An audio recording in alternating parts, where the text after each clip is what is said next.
I'm Brian Blanchard, and we're here today to talk about hybrid multi-cloud and the impact those two little words can have on your cloud adoption journey. So with that, let's dig into today's presentation. So on the agenda today are some things around customer journeys and the lessons we've learned from those, a couple of different strategic and technical considerations that you might want to think about, as well as some of the hybrid multi-cloud enablers in Azure, and then finally some guidance you can use to help along the way of your transformation.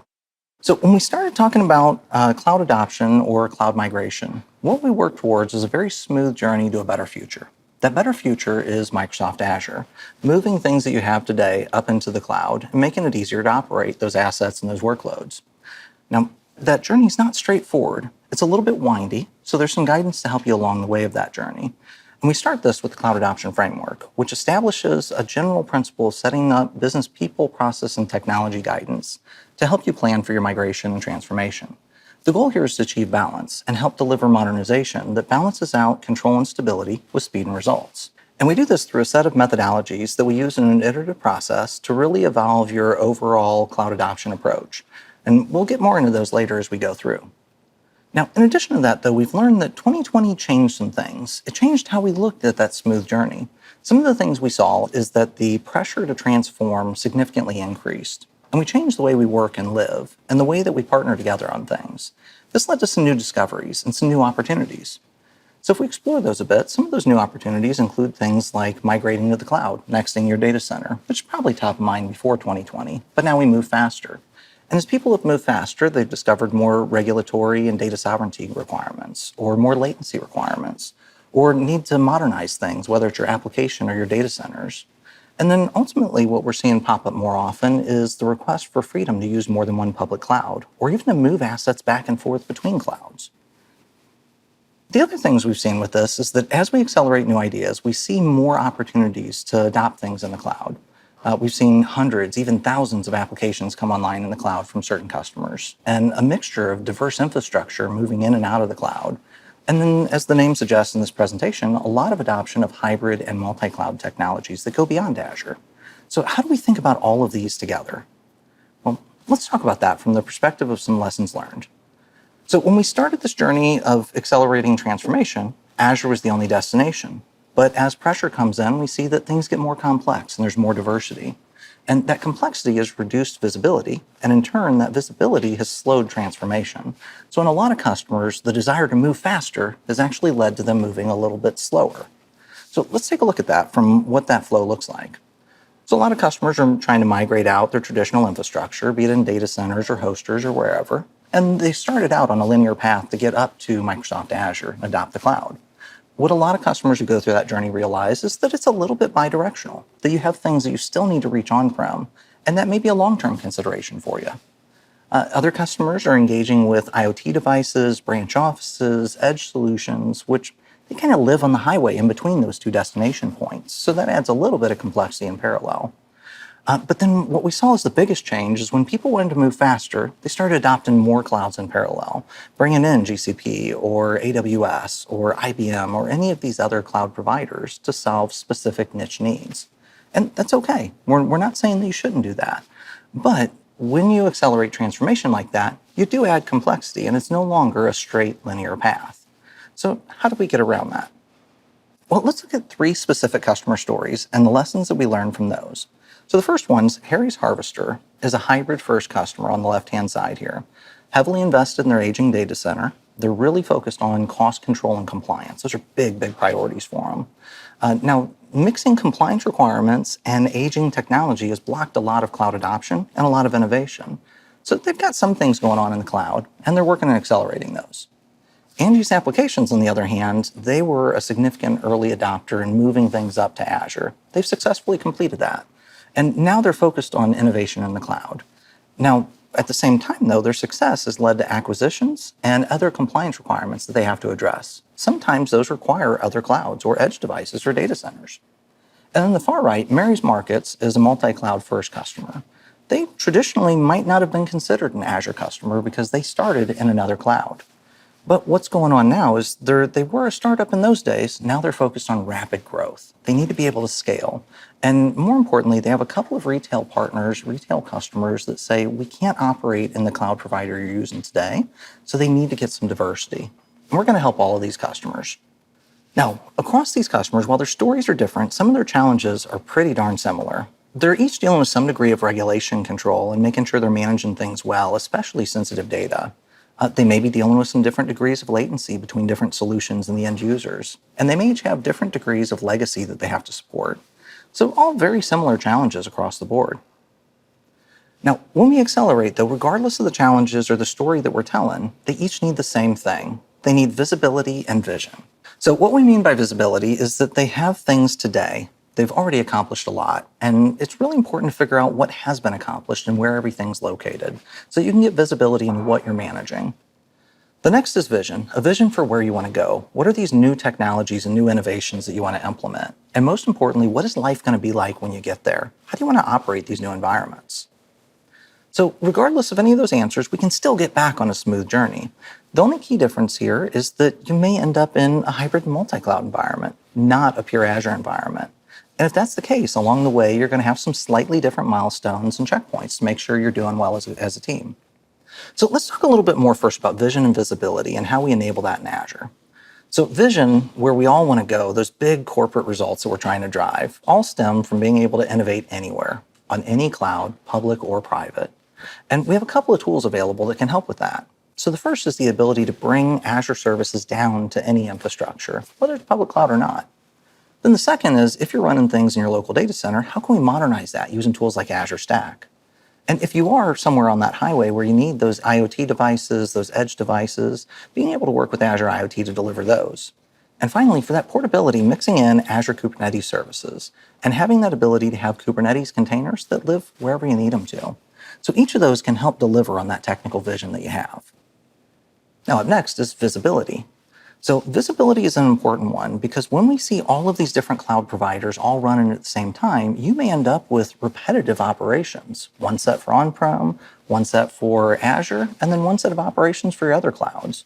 So to be able to really scale that vision you're after, you've got to unify those operations and bring together what you're trying to operate into a single control plane. So Azure Arc is how we enable that, providing that single control plane that brings the data you need to manage your environments all into the Azure control plane. So now you can apply overall controls to your Arc-enabled infrastructure or other Arc-enabled services across multi-cloud, data center, or the edge. Azure Arc helps provide that single control plane with that visibility across your multi-cloud, data center, and edge solutions so that you can manage operations through one set of operating procedures. And as we extend that out, the way Azure Arc helps with that is best represented through a couple of customers who've gone down this path ahead of you. So on the far left, Ferguson used Azure Arc and those sets of tools to gain central visibility, operations, and compliance across their multi-cloud and edge solutions. Then in the middle here, we see Siemens and Africa's Talking, who are building cloud-native apps, and they're able to host those anywhere at scale. And on the far right, we see KPMG and Ford, who are running Azure services anywhere. So each of them are using these same types of technologies to really accomplish business objectives. So up next, let's do a quick demo and see how Azure Arc helps give that visibility across the multiple data center solution. All right, so in this demo, we're looking at Contoso, who's recently bought a company called Woodgrove Bank. Now, Woodgrove Bank runs a lot of their environment in vSphere for their VMware virtual machines. They also have some things in the Google Cloud for their Kubernetes clusters. And the way they operate today is they use the vSphere client to monitor and manage their overall environmental configuration and performance of different aspects of the environment. Now, that's one platform. They also have a separate operating platform for Google Cloud. Now, this is what we mean by fractured operations. So they have to go to two tools to find out the answer to one question of, are my workloads performing? And in the Google Cloud environment, they have a totally separate set of reports, different charts, different data. Those different data points may have different meanings depending on the different environments. So they go to the Google Cloud platform to see how their Kubernetes clusters are performing. Now, we can bring this together and make it a little bit easier through a thought process of unified operations. And in that model, we use Azure Arc to bring together the data from both platforms. And now we have one environment where you can see the Kubernetes clusters in Google, and you can see those virtual machines running on vSphere.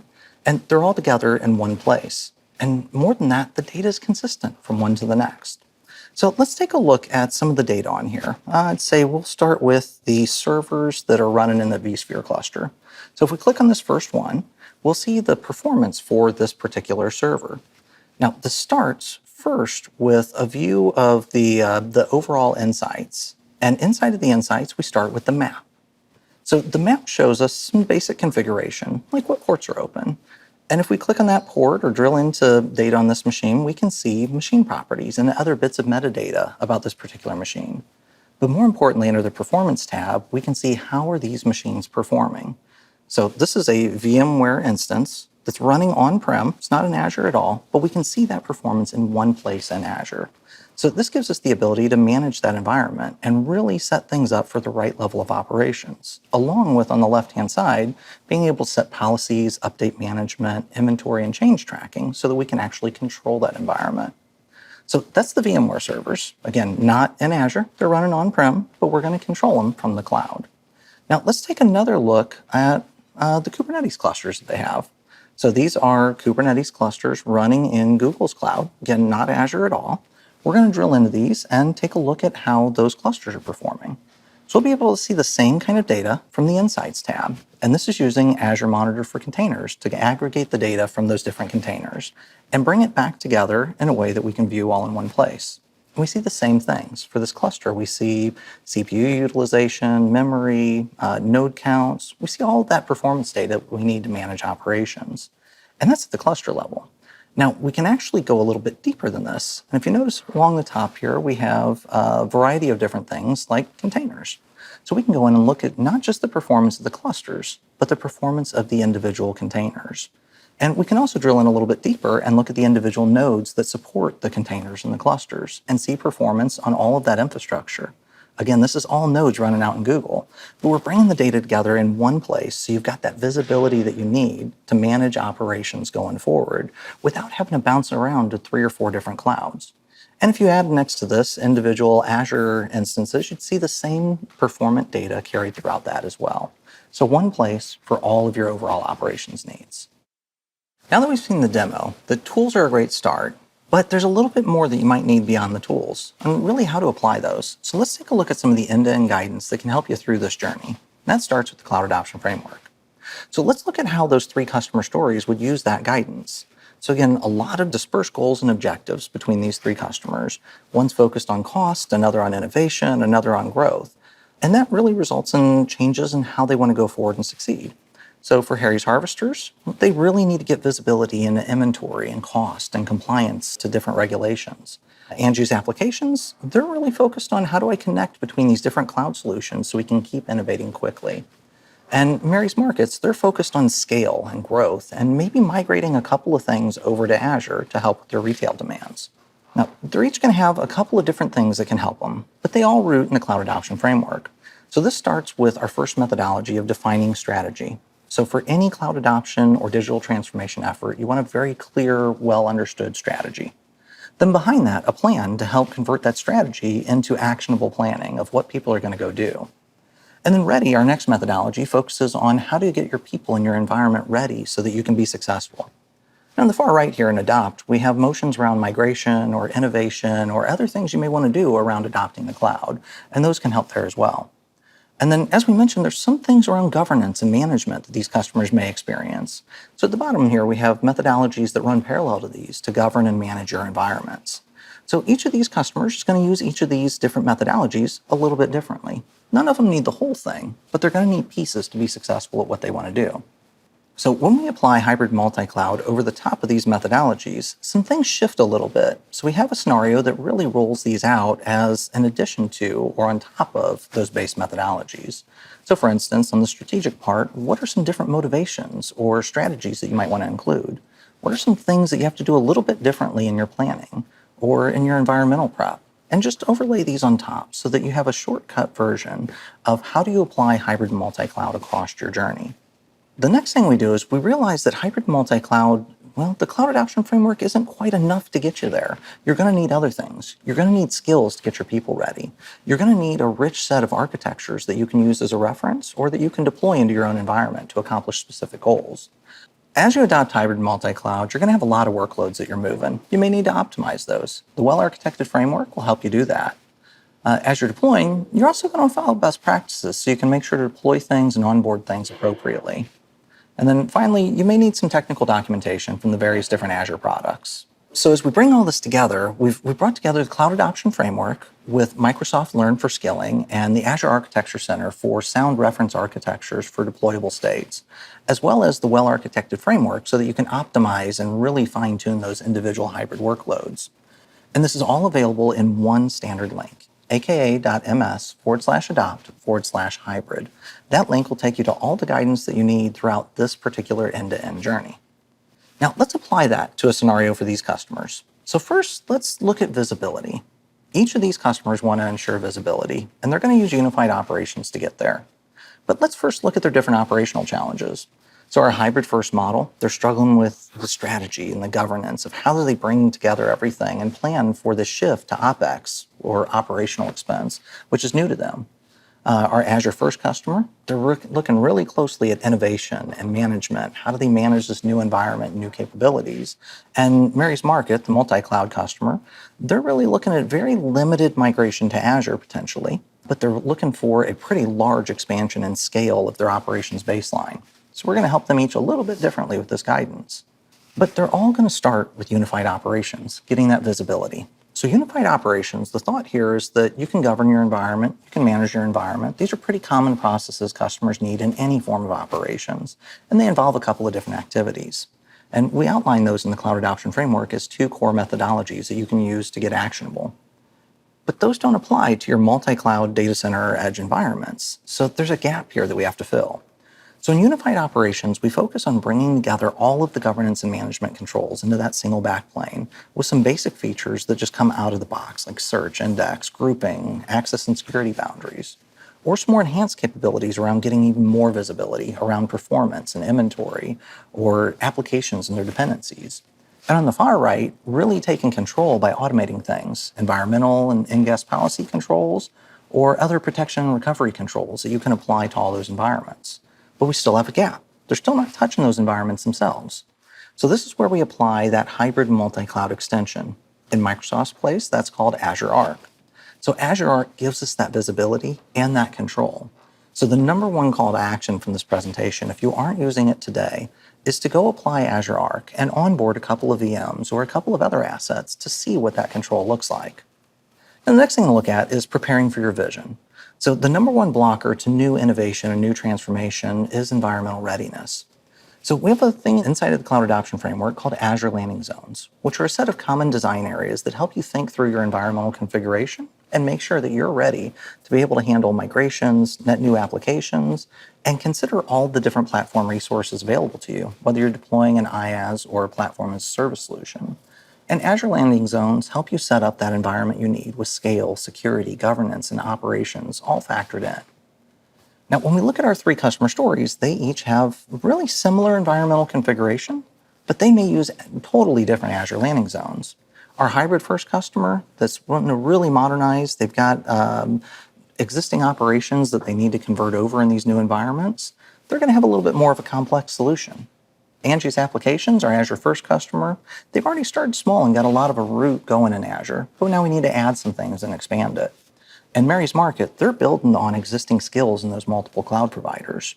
So from an Azure Landing Zone perspective, we would probably start by looking at how can we use the enterprise scale version of our landing zones to solve the problems that Harry's Harvesters are having. Since they're so new in the process, we can really help them build that full data center replacement.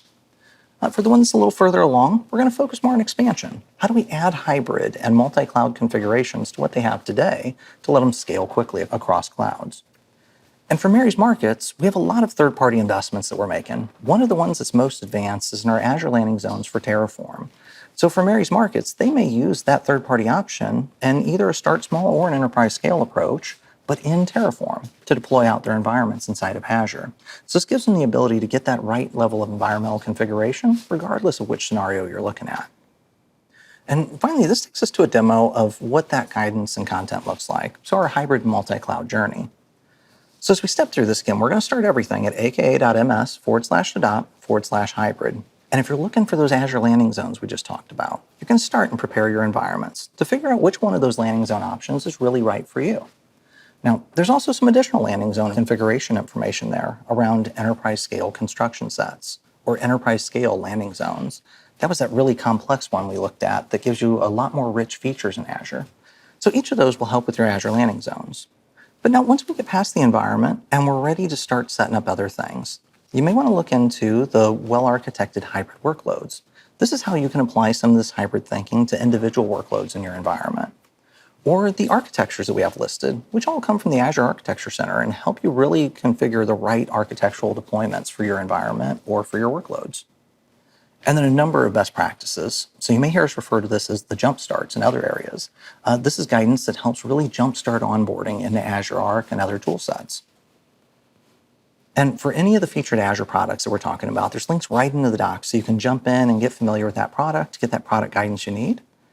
And finally, at the end, learn modules so that the skilling that your team needs can be built into your overall journey, and you can get access to those learn modules all right there in one place.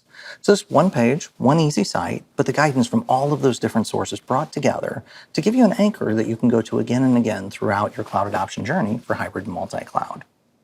So now that you've seen a little bit of the guidance here, let's close on a call to action. So as you implement your journey, we use the Cloud Adoption Framework as a starting point, but that pulls through all of the other guidance and the supporting assets, be they learn modules or architectures or the well-architected framework or any of the other pieces that you might need on this journey. So for a very specific call to action, we challenge you to learn more about hybrid and multi-cloud and how it impacts your cloud adoption journey. And this starts with the link we shared a few times, aka.ms/adopt/hybrid, that'll start the journey and prepare you for your journey.